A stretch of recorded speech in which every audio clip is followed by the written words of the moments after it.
Welcome to the channel Legendary Legacy, Book Recap Audio, where you can enjoy the summaries of the best audiobooks without spending a penny. Today, we will recap the book She, A History of Adventure by H. Rider Haggard. A History of Adventure is a novel by H. Rider Haggard, first serialized in The Graphic magazine from October 1886 to January 1887. She is one of the classics of imaginative literature and one of the best-selling books of all time. The story is a first-person narrative that follows the journey of Horace Holly and his ward Leo Vincey to a lost kingdom in the African interior. There they encounter a primitive race of natives and a mysterious white queen named Ayesha who reigns as the all-powerful She, or She Who Must Be Obeyed. In this work, Rider Haggard developed the conventions of the Lost World subgenre, which many later authors emulated. She is placed firmly in the imperialist literature of 19th century England and inspired by Rider Haggard's experiences of South Africa and British colonialism. The story expresses numerous racial and evolutionary conceptions of the late Victorians, especially notions of degeneration and racial decline prominent during the fin de siècle. In the figure of She, the novel notably explored themes of female authority and feminine behavior. It has received praise and criticism alike for its representation of womanhood. The recap audiobook episodes are published on YouTube, Spotify, Apple Podcast, Google Podcast, and other podcast platforms. You can tell us more information about any book you would like us to have an audiobook about. Please leave your book info below in the video comments. New recap episodes are published daily. If you find this content useful, please support our channel by liking, commenting on the video, following, subscribing, and sharing this content with your friends and relatives so that we have more motivation to produce more audiobook episodes with the best and latest quality. Thank you for listening and have a nice day. She, A History of Adventure is a novel by H. Rider Haggard. First printed in a series of installments for the magazine The Graphic in the winter of 1886 to 87, it was one of the first pieces of serial literature to reach a large popular audience. Told in the first person by the protagonist, Horace Holly, the story concerns his expedition with his friend's son, Leo Vincey, to a forgotten mythologized kingdom in the heart of Africa. Upon reaching the dense jungle in the interior of the continent, they befall a civilization of native people ruled by a queen, Ayesha, who appears to be white. Ayesha is hailed simply as She, stemming from the natives' mantra, She Who Must Be Obeyed. The novel is best known for inaugurating the archetype of the Lost World, which has since been recapitulated countless times by authors such as H. G. Wells and franchises such as Jurassic Park. The novel begins at the University of Cambridge. Horace Holly, a recently hired professor, receives an ominous visit from an old friend, Vincey. Vincey morosely claims that for mystical reasons related to his family lineage, he will inevitably die soon. He asks Holly to take care of his distant son, Leo. He also leaves in his possession a padlocked box, insisting that it not be opened until Leo reaches 25 years of age. Though hesitant, Holly agrees to his pleas.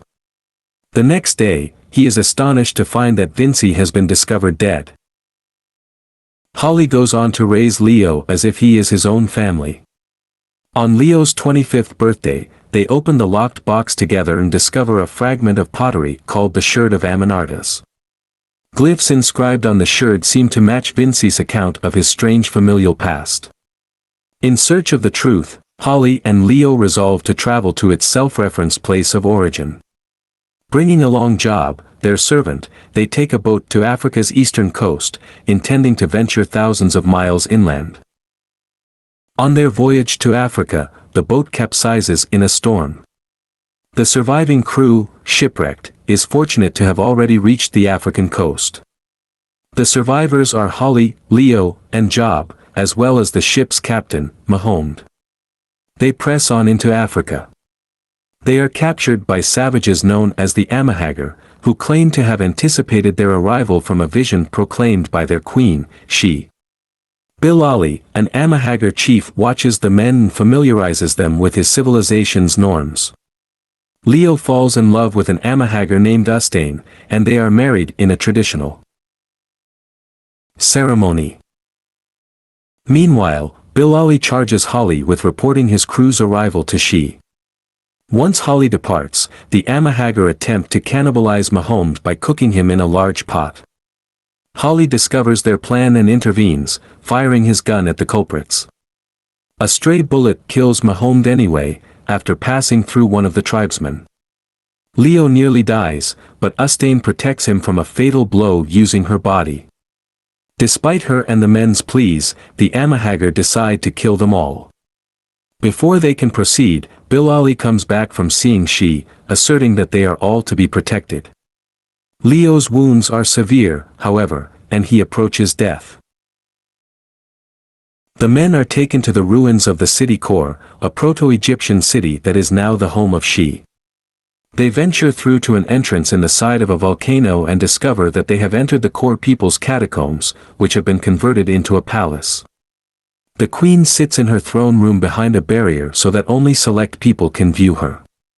The tribesmen single out Holly and bring him to She, who also goes by the sorceress name Ayesha. He ignores her warning to avoid looking at her and falls under a powerful love spell. Ayesha tells him that she has obtained arcane knowledge, essentially making her a goddess. Her omnipotence is limited only by the fact that she cannot see the future. She says she has spent more than 2,000 years in Kor waiting for the reincarnated form of Callicrates, her lover, whom she killed. Without imparting further understanding, she dismisses Holly. The following night, Ayesha goes to Leo with the intention of healing him. However, upon meeting him, she announces that he is Callicrates. Covetous of Leo, she orders Ustane to leave him forever. Ustane, still in love with Leo, refuses, and is killed.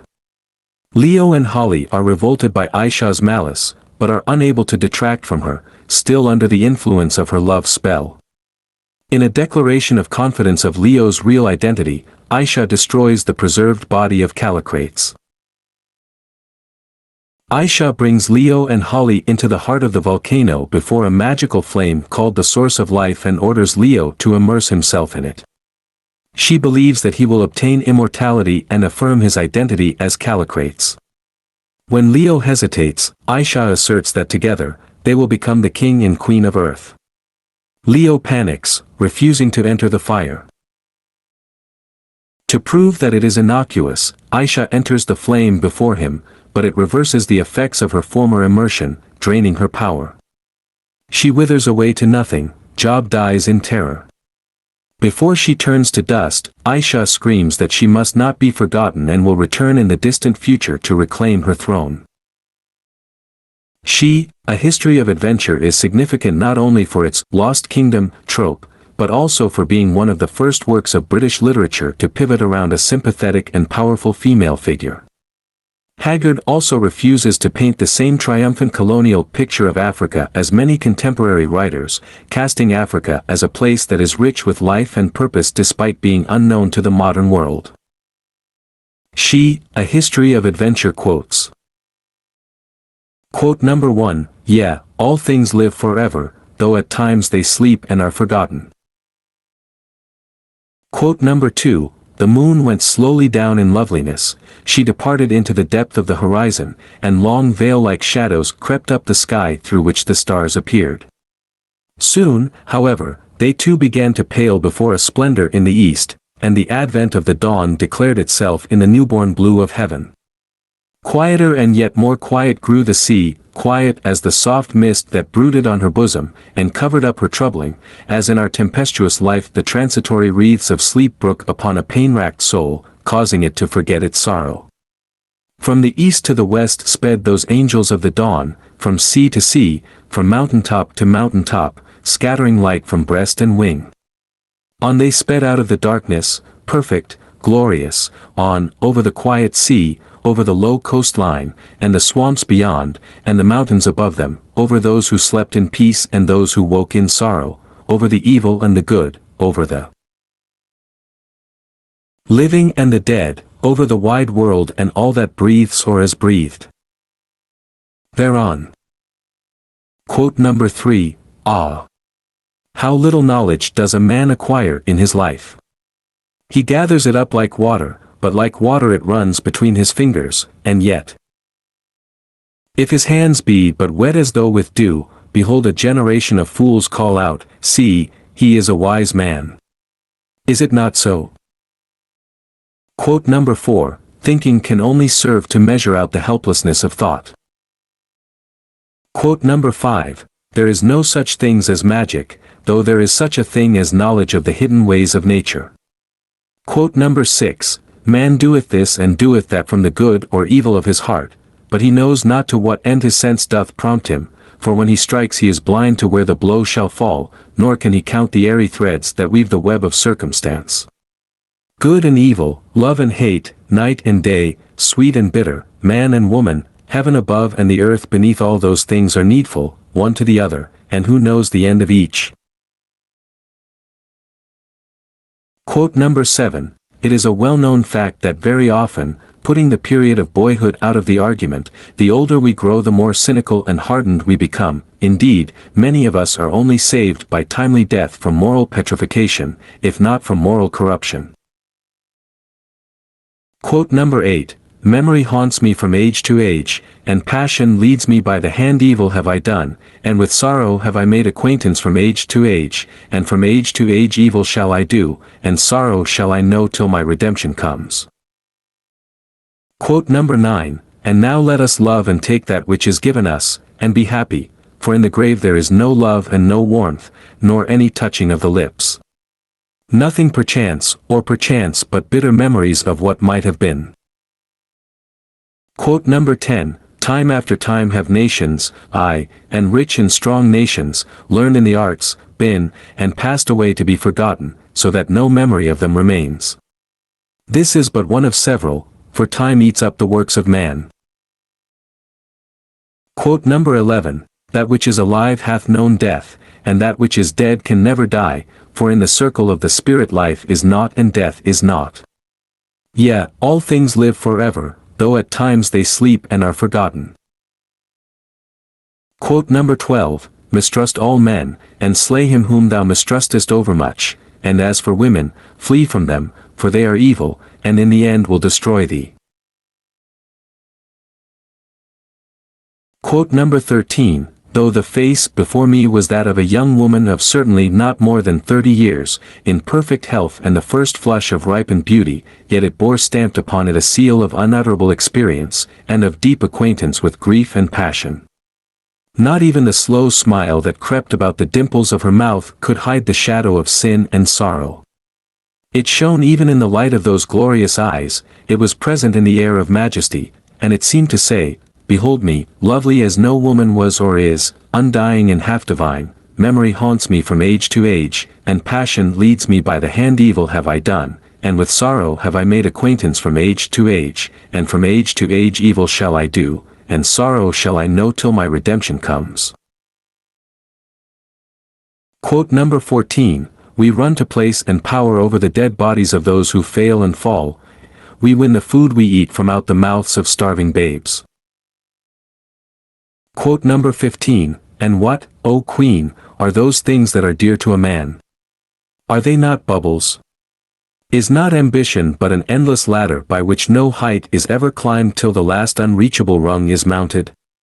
For height leads on to height, and there is not resting place among them, and rung doth grow upon rung, and there is no limit to the number. I hope you found my She, A History of Adventure by H. Rider Haggard recap summary helpful to your experience. The recap audiobook episodes are published on YouTube, Spotify, Apple Podcast, Google Podcast, and other podcast platforms. You can tell us more information about any book you would like us to have an audiobook about.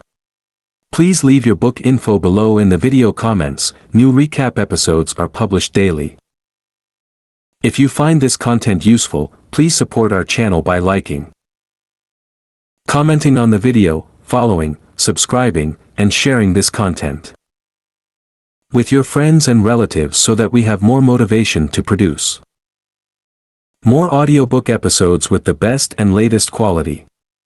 Thank you for listening and have a nice day.